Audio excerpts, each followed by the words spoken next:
He suffered a death so horrendous physically and even more spiritually. In our place, he took upon all of the sins that we have ever committed to display grace upon people who are undeserving. But because of grace, he gives that gift freely. And the question here is, what will you do for me? That is God's proclaiming this question to all of you here. But this is very, very important that we clarify this. Because I'm not trying to say you have to work for God. You got to do more. But the right response, when you understand the gospel, that Jesus laid down his life, that he took upon himself everything, every sin that we ever committed, that on the cross he displays the magnitude of his love, and that the cross is where justice and mercy meet. When we understand the beauty of the cross, man, all of our life will change. And that question there will make sense. He doesn't desire a one-week gig. He doesn't desire a lifestyle that's only committed on Sundays. He desires a life that in everything that you do, going to the music that you listen, to the way you treat your parents, to the way you handle yourselves in school. He cares about every detail because everything that you do is supposed to be for the glory of God. Your whole lifestyle will change when you understand the beauty that's only found in Christ. There's a famous rapper called Flame.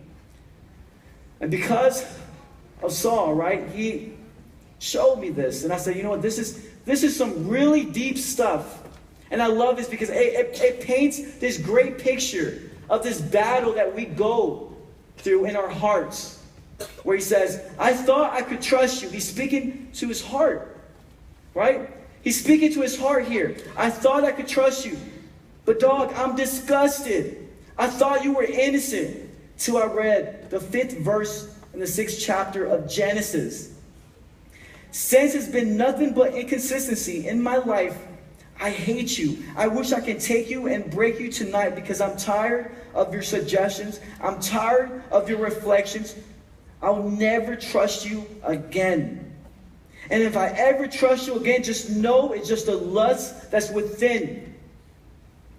It's just a wrestle within. But when he comes to rescue his men, you never ever sucker me in. No, never ever again. My greatest enemy pretends to be friends, but it is the enemy that needs to be cleansed. Since we've seen the second person of the Trinity, Jesus, mark that day of my enemy's end, I'll never, ever trust you again. He's revealing here the condition of our heart, that many of us are guided by the desires of a heart that is wicked and that needs to be rescued. And I think there's 3 categories of people in this room. There's a category of people in which they have not placed their faith in Jesus. And the Bible clearly describes that their heart is a heart of stone.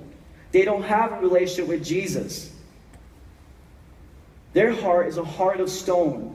And then you have a second category, a category that has placed their faith in Jesus, a category where people have repented, that have come to the cross. But guess what? They're allowing sin back in their lives. They're allowing sin to have victory over their lives.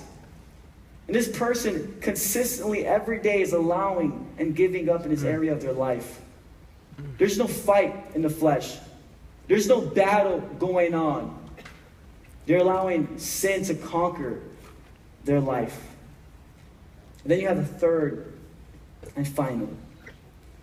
And this last category is a category of a person that counts the cost of following Jesus in every area of their lives.